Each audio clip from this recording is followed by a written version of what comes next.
Hi, my name is Linda Hutchinson. Today I'm going to show you how to wear a curved ribbon.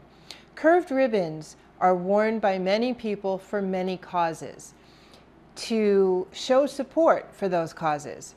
Today I'm going to show you a black ribbon. It's just a simple black satin ribbon like so, and you just cross one side over the other like this, and then you use a safety pin.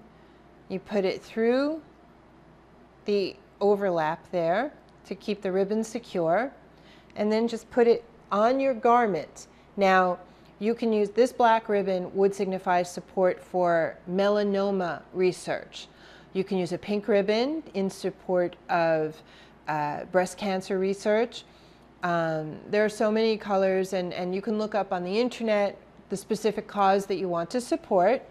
And basically, people wear them all over the place, or they put magnets on their car, whatever. But if you're going to wear a ribbon, basically you're supposed to wear it on the left side closest to your heart to signify your support for that cause.